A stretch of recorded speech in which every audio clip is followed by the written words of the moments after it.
প্ৰথমতে মই মোৰ ইউটিউব চেনেললৈ সকলোকে স্বাগতম জনাইছোঁ। যদি আপুনি আগতে মোৰ চেনেলটো ছাবস্ক্ৰাইব কৰা নাই অনুগ্ৰহ কৰি মোৰ চেনেলটো ছাবস্ক্ৰাইব কৰক আৰু লগতে থকা নটিফিকেশ্যন বেলটো টিপি ৰাখিবলৈ নাপাহৰিব যাতে মই আপলোড কৰা সকলো ধৰণৰ এডুকেশ্যনেল ভিডিঅ'ৰ নটিফিকেশ্যন আপুনি লাভ কৰে। আৰু আজি আমি এই ভিডিঅ'টোত HSLC প্ৰিভিয়াছ ইয়েৰ কুৱেশ্যন পেপাৰত অহা যিখিনি ভইচ চেঞ্জ সেই ভইচ চেঞ্জখিনিৰ বিষয়ে আলোচনা কৰিম। 1998ৰ পৰা 2020 লৈকে অহা যিখিনি ভইচ চেঞ্জ আমি সেই ভইচ চেঞ্জখিনিৰ ওপৰত আলোচনা কৰিম। আৰু এইটো ভিডিঅ' পাৰ্ট নং 1 আৰু ভইচ চেঞ্জৰ ওপৰত মই আগতে কেইবাটাও ভিডিঅ' বনাইছিলোঁ আৰু যদি আপুনি ভিডিঅ'কেইটা চোৱা নাই তেন্তে ডেছক্ৰিপশ্যনত লিংক দি দিম, আপুনি গৈ চাই ল'ব পাৰিব। 1998ত আহিছিলে we have complete the arrangements for the fair. আৰু এই চেণ্টেন্সটো এক্টিভ ভইচত আছে আৰু এইটো আমি পেচিভ ভইচলৈ নিব লাগে। আৰু এক্টিভ ভইচৰ পৰা পেচিভ ভইচলৈ নিবৰ কাৰণে প্ৰথমতে আমি বাক্যটোৰ যিটো অবজেক্ট সেই অবজেক্টটো বাছি উলিয়াব লাগিব আৰু সেই অবজেক্টটো আমি ছাবজেক্ট কৰিব লাগিব। পেচিভ ভইচৰ আমি ছাবজেক্ট হিচাপে ব্যৱহাৰ কৰিব লাগিব। গতিকে আমি চাওঁ এই বাক্যটোৰ অবজেক্টটো কি। কমপ্লিটটো হ'ল ভাৰ্ব আৰু আমি জানো যে অবজেক্টটো ভাৰ্বৰ পিছতে থাকে। গতিকে কমপ্লিটটো হ'ল ভাৰ্ব, গতিকে ভাৰ্বৰ পিছতে আছে দ্য এৰেঞ্জমেণ্টছ। গতিকে এই বাক্যটোৰ যিটো অবজেক্ট সেই অবজেক্টটো হ'ব দ্য এৰেঞ্জমেণ্টছ। আৰু যদি বাক্যটোত ফৰ থাকে ফৰৰ পিছৰকণ আমি একেবাৰে শেষত ব্যৱহাৰ কৰিব পাৰোঁ। অৰ্থাৎ আমি এক্টিভ ভইচটো পেচিভ ভইচলৈ নিয়াৰ পিছত আমি ফৰৰ পিছত থকাখন ব্যৱহাৰ কৰিব পাৰোঁ। গতিকে ফৰ দ্য ফেয়াৰ এইখন আমি একেবাৰে এক্টিভ ভইচটো পেচিভ ভইচলৈ নিয়া হোৱাৰ পাছত ব্যৱহাৰ কৰিম। অৰ্থাৎ আমাৰ মেইন চেণ্টেন্সটো হ'ল উই হেভ কমপ্লিট দ্য এৰেঞ্জমেণ্টছ। গতিকে এই বাক্যটোৰ যিটো অবজেক্ট সেই অবজেক্টটো হ'ল দ্য এৰেঞ্জমেণ্টছ। গতিকে প্ৰথমতে আহিব দ্য এৰেঞ্জমেণ্টছ। আৰু যদি বাক্যটো হেভ বা হেজ থাকে তেতিয়া আমি পেচিভ ভইচলৈ নিওঁতে হেভ বিন বা হেজ বিন ব্যৱহাৰ কৰিব লাগে। এক্টিভ ভইচৰ যিটো অবজেক্ট সেই অবজেক্টটো ছাবজেক্ট কৰাৰ পিছত হেভ বিন বা হেজ বিন ব্যৱহাৰ কৰিব লাগিব। যদি ছাবজেক্টটো আই হয় তেতিয়া তাৰ লগত আমি হেভ বিন ব্যৱহাৰ কৰিম। আৰু যদি ছাবজেক্টটো পুৰেল নাম্বাৰ হয় তেতিয়া তাৰ লগত আমি হেভ বিন ব্যৱহাৰ কৰিম। আৰু আইৰ বাহিৰে যদি অন্য ছিংগুলাৰ নাম্বাৰ হয় অৰ্থাৎ আইৰ বাহিৰে যদি অন্য একবচন হয় এটাক বুজায় তেতিয়া আমি তাৰ লগত হেজ বিন ব্যৱহাৰ কৰিম। গতিকে আমি চাব লাগিব দ্য এৰেঞ্জমেণ্টছটো হ'ল ছিংগুলাৰ নাম্বাৰ নে পুৰেল নাম্বাৰ। আৰু দ্য এৰেঞ্জমেণ্টছটো হ'ল পুৰেল নাম্বাৰ। সাধাৰণতে পুৰেল নাম্বাৰৰ শেষত এছ বা ই এছ লগ লাগি থাকে। গতিকে দ্য এৰেঞ্জমেণ্টছটো হ'ল পুৰেল নাম্বাৰ, সেইকাৰণে তাৰ লগত হেভ বিন ব্যৱহাৰ কৰা হৈছে। গতিকে দ্য এৰেঞ্জমেণ্টছ হেভ বিন। ইয়াৰ পিছত আমি কি কৰিব লাগিব, তাত দিয়া থকা যিটো ভাৰ্ব সেই ভাৰ্বটো আমি পাষ্ট পাৰ্টিচিপল ফৰ্মত লিখিব লাগিব। গতিকে ইয়াত ভাৰ্বটো হ'ল কমপ্লিট আৰু কমপ্লিটৰ যিটো পাষ্ট পাৰ্টিচিপল ফৰ্ম সেইটো কমপ্লিট একেটাই থাকে। গতিকে the arrangements have been complete. ইয়াৰ পিছত আমি ভাৰ্বটো পাষ্ট পাৰ্টিচিপল কৰাৰ পিছত তাৰপিছত আমি বাই ব্যৱহাৰ কৰিব লাগিব। গতিকে ইয়াৰ পিছত আমি বাই ব্যৱহাৰ কৰিছোঁ। তাৰপিছত আমি এক্টিভ ভইচৰ যিটো ছাবজেক্ট সেই ছাবজেক্টটো আমি অবজেক্টলৈ আনিব লাগিব। গতিকে এক্টিভ ভইচৰ যিটো ছাবজেক্ট সেই ছাবজেক্টটো হ'ল উই আৰু উইটো অবজেক্টলৈ আহিলে হ'ব আছ। গতিকে the arrangements have been completed by us for the fair. ইয়াৰ পিছত আছে the patient is being examined by a doctor. আৰু এই বাক্যটো পেচিভ ভইচত আছে। এইটো আমি পেচিভ ভইচৰ পৰা এক্টিভ ভইচলৈ নিব লাগিব। আৰু এই বাক্যটো আমি পেচিভ ভইচত আছে বুলি কেনেধৰণে গম পাম, বাক্য এটা পেচিভ ভইচত আছে বুলি আমি কেনেধৰণে জানিম, যদি বাক্যটোত এটা বি ভাৰ্ব থাকে এম ইজ আৰ ৱাজ ৱেৰ বা বি বা বিন বা বিং থাকে আৰু যদি বাক্যটোৰ ভাৰ্বটো পাষ্ট পাৰ্টিচিপল হৈ থাকে তেতিয়া আমি গম পাম যে সেই বাক্যটো পেচিভ ভইচত আছে। গতিকে এই বাক্যটো এটা বি ভাৰ্ব আছে আৰু ইয়াৰ যিটো ভাৰ্ব সেই ভাৰ্বটো পাষ্ট পাৰ্টিচিপল হৈ আছে। গতিকে আমি এইটো গম পালোঁ যে বাক্যটো পেচিভ ভইচত আছে। গতিকে আমি এইটো এক্টিভ ভইচলৈ নিব লাগিব।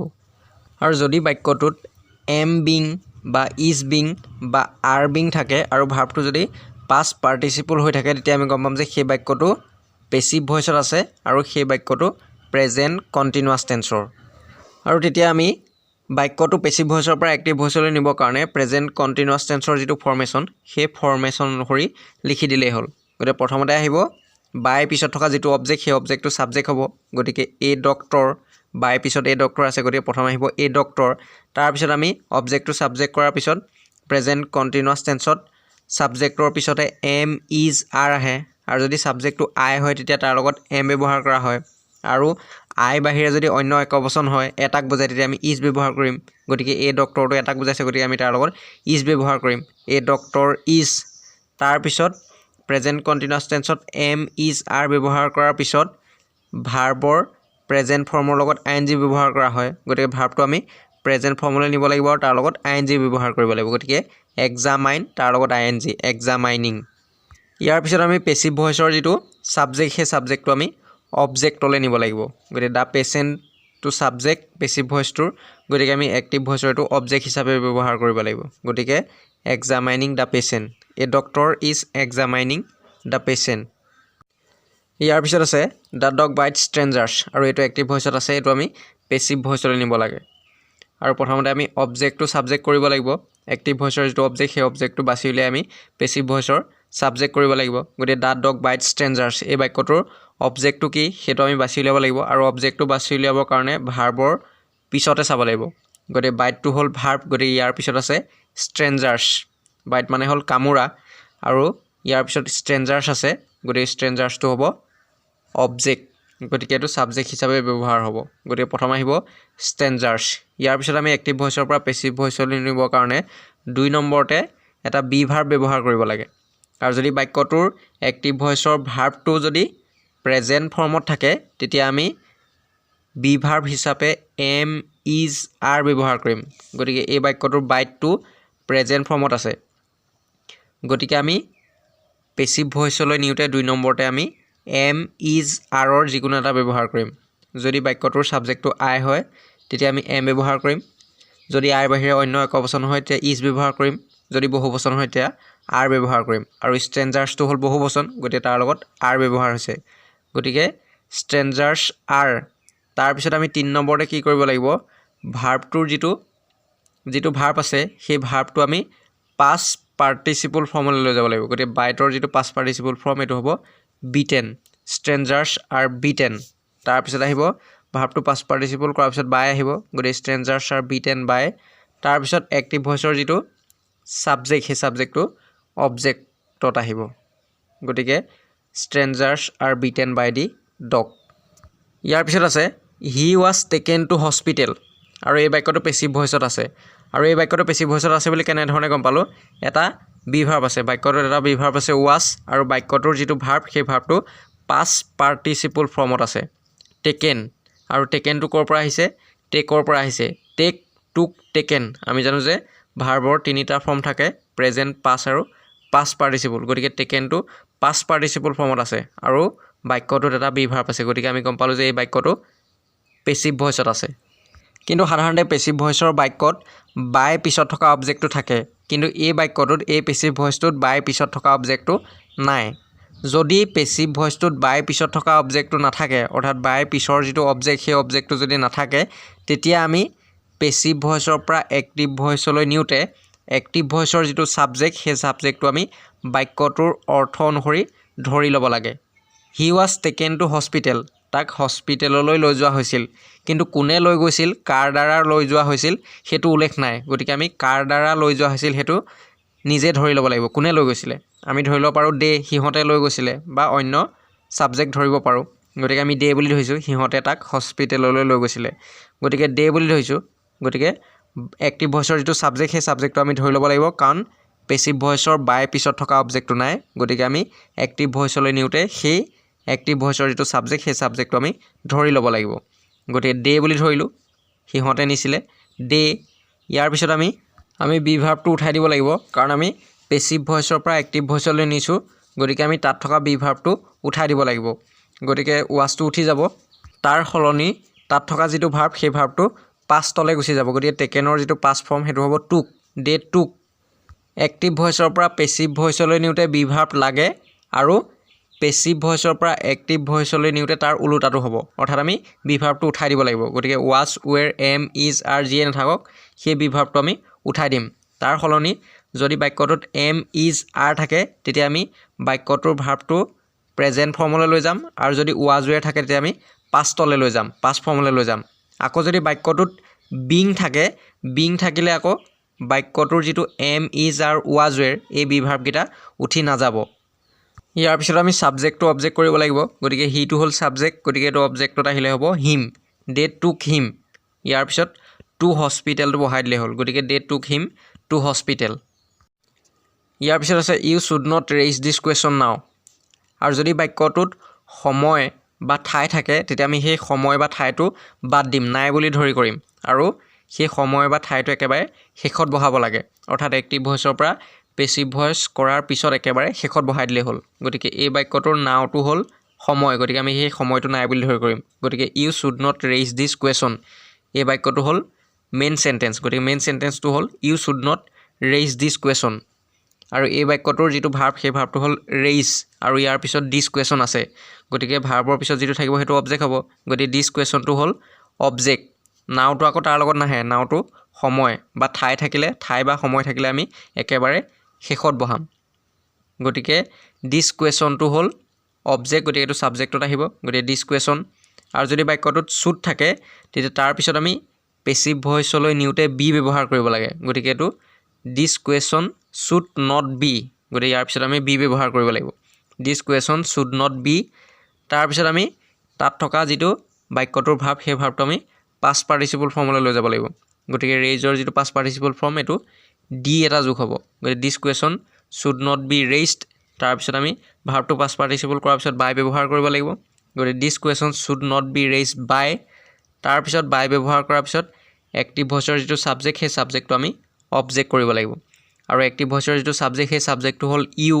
গতিকে ইউটো অবজেক্টত আহিলে একেটাই থাকিব ইউৱে হ'ব গতিকে this question should not be raised by you আৰু নাওটো আমি শেষত বহাই দিলেই হ'ল ইয়াৰ পিছত আছে the bridge was complete in a record time আৰু এই বাক্যটো আমি আগত কৰাটো নিচিনা একেই হ'ব হি ৱাজ টেকেন টু হস্পিটেল সেইটো নিচিনা একেই হ'ব আৰু ইয়াৰ পিছত থকা যিটো বাক্যটোৰ পিছত থকা ইন এ ৰেকৰ্ড টাইম এইটো টাইমৰ কথা বুজাইছে গতিকে আমি সেইটো নাই বুলি ধৰি একেবাৰে শেষত বহাই দিম গতিকে মেইন যিটো চেণ্টেন্স সেইটো হ'ল দ্য ব্ৰিজ ৱাজ কমপ্লিট দলংখন সম্পূৰ্ণ কৰা হৈছিল কিন্তু কাৰ দ্বাৰা সম্পূৰ্ণ কৰা হৈছিলে বাক্যটোত সেইটো উল্লেখ নাই বাই পিছত থকা অবজেক্টটো নাই গতিকে আমি এক্টিভ ভইচলৈ নিওঁতে তাৰ যিটো ছাবজেক্ট সেই ছাবজেক্টটো আমি ধৰি ল'ব লাগিব গতিকে দলংখন কাৰ দ্বাৰা কমপ্লিট কৰা হৈছিলে আমি ধৰি লৈছোঁ দ্য ৱৰ্কাৰ্ছ গতিকে দ্য ৱৰ্কাৰ্ছটো হ'ব ছাবজেক্ট গতিকে দ্য ৱৰ্কাৰ্ছ ইয়াৰ পিছত আমি ভাৰ্বটো পাষ্টলৈ নিব লাগিব ৱাজটো উঠি যাব গতিকে দ্য ৱৰ্কাৰ্ছ কমপ্লিটেড তাৰপিছত পেছিভ ভইচৰ যিটো ছাবজেক্ট সেই ছাবজেক্টটো অবজেক্টত আহিব গতিকে দ্য ব্ৰিজ ইয়াৰ পিছত আমি ইন এ ৰেকৰ্ড টাইমটো বহাই দিছোঁ গতিকে the workers complete the bridge in a record time ইয়াৰ পিছত আছে they say that he is a saint আৰু এই বাক্যটোৰ ভাৰ্বটো হ'ল চে গতিকে চেৰ পিছত যিটো আছে সেইটো হ'ব অবজেক্ট আৰু এই বাক্যটো এক্টিভ ভইচত আছে এইটো আমি পেছিভ ভইচলৈ নিব লাগিব চেটো হ'ল ভাৰ্ব গতিকে ভাৰ্বৰ পিছত date he is a saint এইটো আছে গতিকে এইটো হ'ব অবজেক্ট আৰু আমি দেখিছোঁ যে ইয়াৰ অবজেক্টটো দীঘলীয়া ডেট লাগি পেলাই অবজেক্টটো দীঘলীয়া হৈ আছে এটা সম্পূৰ্ণ চেণ্টেন্স যদি এক্টিভ ভইচৰ অবজেক্টটো ডেট লাগি পেলাই দীঘলীয়া এটা চেণ্টেন্স হৈ থাকে তেতিয়া আমি পেছিভ ভইচলৈ নিওঁতে পেছিভ ভইচৰ যিটো ছাবজেক্ট সেই ছাবজেক্টটো আমি ইট ধৰিব লাগে date he is a saint এই বাক্যটো আমি ডেটৰ পিছৰকণ একেবাৰে লাষ্টত বহাম গতিকে পেছিভ ভইচৰ যিটো ছাবজেক্ট সেই ছাবজেক্টটো আমি ইট ধৰিব লাগিব কাৰণ ইয়াৰ যিটো অবজেক্ট সেই অবজেক্টটো সম্পূৰ্ণ এটা চেণ্টেন্স হৈ দীঘলীয়া হৈ আছে গতিকে আমি পেছিভ ভইচৰ যিটো ছাবজেক্ট সেই ছাবজেক্টটো ইট ধৰিব লাগিব আৰু এই বাক্যটোৰ ভাৰ্বটো হ'ল চে আৰু চেটো প্ৰেজেণ্ট ফৰ্মত আছে গতিকে আমি 2 নম্বৰত বি ভাৰ্ব হিচাপে এম অথবা ইজ অথবা আৰ ব্যৱহাৰ কৰিব লাগিব গতিকে ইটটো থাৰ্ড পাৰ্চন ছিংগুলাৰ নাম্বাৰ গতিকে তাৰ লগত ইজ ব্যৱহাৰ হ'ব ইট ইজ তাৰপিছত তাত দিয়া থকা যিটো ভাৰ্ব সেই ভাৰ্বটো আমি পাষ্ট পাৰ্টিচিপল ফৰ্মলৈ লৈ যাব লাগিব গতিকে চেৰ যিটো পাষ্ট পাৰ্টিচিপল ফৰ্ম এইটো হ'ব চেইড তাৰপিছত আমি বাই ব্যৱহাৰ কৰিব লাগিব বাই ব্যৱহাৰ কৰাৰ পিছত এক্টিভ ভইচৰ যিটো ছাবজেক্ট সেইটো অবজেক্ট হ'ব গতিকে ডেটো ছাবজেক্ট গতিকে এইটো অবজেক্ট হ'লে হ'ব ডেম গতিকে it is said by them তাৰপিছত আমি ডেটৰ পিছৰকণ বহাই দিলেই হ'ল গতিকে that he is a saint it is said by them that he is a saint ইয়াৰ পিছত আছে was a tiger kill by the hunter আৰু এইটো ইণ্ট্ৰগেটিভ চেণ্টেন্স আৰু এই বাক্যটো পেছিভ ভইচত আছে এইটো আমি এক্টিভ ভইচলৈ নিব লাগে আৰু এই পেছিভ ভইচটো এক্টিভ ভইচলৈ নিওঁতে আমি কেনেধৰণে নিম বাক্যটোৰ ৱাজ ৱেৰটো উঠি যাব তাৰ সলনি আমি ডিড ব্যৱহাৰ কৰিব লাগিব গতিকে ইয়াত ৱাজ আছে ৱাজৰ সলনি আমি ডিড ব্যৱহাৰ কৰিম গতিকে ডিড তাৰপিছত বাই পিছত থকা যিটো অবজেক্ট সেই অবজেক্টটো আমি ছাবজেক্ট কৰিম বাই পিছত দ্য হাণ্টাৰ আছে গতিকে ডিডৰ পিছত আহিব ডিড দ্য হাণ্টাৰ ইয়াৰ পিছত আমি ভাৰ্বটো প্ৰেজেণ্ট ফৰ্মলৈ লৈ যাব লাগিব গতিকে ভাৰ্বটো প্ৰেজেণ্ট ফৰ্মলৈ নিলে হ'ব কিল আৰু পেছিভ ভইচৰ যিটো ছাবজেক্ট সেই ছাবজেক্টটো আমি অবজেক্টলৈ আনিব লাগিব গতিকে ছাবজেক্টটো হ'ল এ টাইগাৰ গতিকে এই টাইগাৰটো অবজেক্টলৈ আহিব গতিকে did the hunter kill a tiger ইয়াৰ পিছত আছে people speak English all over the world এইটো এক্টিভ ভইচত আছে এইটো আমি পেছিভ ভইচলৈ নিব লাগে আৰু এই বাক্যটোৰ অল অভাৰ দ্য ৱৰ্ল্ড এইটো হ'ল ঠাই গতিকে আমি সেই ঠাইটো এৰি দিব লাগিব গতিকে যেটো মেইন সেন্টেন্স হেতু হ'ব people speak English all over the ৱৰ্ল্ডটো হ'ল ঠাই মই ইয়াৰ আগতে কৈ আছো যদি বাক্যটোৰ টাইম বা প্লেস থাকে সময় বা ঠাই থাকে তেতিয়া আমি সেই বাক্যটোৰ ঠাই বা সময়টো বাদ দি পেলাই একেবাৰে শেষত বহাব লাগে অৰ্থাৎ ভয়েসটো এক্টিভ ভয়েসৰ পৰা পেছিভ ভয়েস কৰাৰ পিছত ঠাই বা সময় থাকিলে আমি একেবাৰে লাষ্টত ব্যৱহাৰ কৰিম এই বাক্যটোৰ অল অভাৰ দ্য ৱৰ্ল্ড এইটো আমি একেবাৰে লাষ্টত বহাম গতিকে এইটো নাই বুলি ধৰি কৰিম একেবাৰে লাষ্টত বহাই দিম গতিকে পিপুল স্পিক ইংলিছ আৰু এই বাক্যটোৰ যেটো ভাৰ্ব সেই ভাৰ্বটো হ'ল স্পিক গতিকে স্পিকৰ পিছতে ইংলিছ আছে গতিকে ইংলিছটো হ'ব বাক্যটোৰ অবজেক্ট গতিকে সেই অবজেক্টটো আমি সাবজেক্টত আনিব লাগিব গতিকে প্ৰথম আহিব ইংলিছ তাৰ পিছত আমি এটা বিভাৰ ব্যৱহাৰ কৰিব লাগে এক্টিভ ভয়েসৰ পৰা পেছিভ ভয়েসলৈ নিউতে আৰু বাক্যটোৰ ভাৰ্বটো যদি প্ৰেজেন্ট ফৰ্মত থাকে তেতিয়া আমি বিভাৰ্ব হিচাপে এম ইজ আৰ ব্যৱহাৰ কৰিম গতিকে এই বাক্যটোৰ ভাৰ্বটো স্পিক প্ৰেজেন্ট ফৰ্মত আছে গতিকে আমি এম ইজ আৰ ব্যৱহাৰ কৰিম গতিকে ইংলিছৰ লগত ইজ ব্যৱহাৰ হ'ব গতিকে ইংলিছ ইজ তাৰ পিছত আমি 3 নম্বৰতে ভাৰ্বটো পাষ্ট পাৰ্টিসিপল ফৰ্মলৈ লৈ যাম গতিকে স্পিকৰ যেটো পাষ্ট পাৰ্টিসিপল ফৰ্ম এটো হ'ব স্পোকেন ইংলিছ ইজ স্পোকেন ইয়াৰ পিছত বাই আহিব বাই অহাৰ পিছত এক্টিভ ভয়েসৰ যেটো সাবজেক্ট সেই সাবজেক্টটো অবজেক্ট হ'ব ইয়াৰ পিছত বাই পিপল হ'ব কিন্তু বাই পিপল থাকিলে আমি বহাব নালাগে গতিকে সেই কাৰণে এই বাক্যটোত বাই পিপলটো ব্যৱহাৰ কৰা হোৱা নাই গতিকে এটো হ'ব English is spoken all over the world ইয়াৰ পিছত আছে দা stage was ডেকোৰেটেড by the students আৰু এটো হ'ব দা ষ্টুডেন্টস ডেকোৰেটেড দা ষ্টেজ আৰু যদি ভিডিওটো ভাল লাগিলে অনুগ্ৰহ কৰি এটা লাইক কৰিব কমেন্ট কৰিব শেয়াৰ কৰিব আৰু যদি আপুনি মোৰ চেনেলটো নতুনকৈ চাইছে তেন্তে অনুগ্ৰহ কৰি সাবস্ক্ৰাইব কৰিবলৈ নাপাহৰিব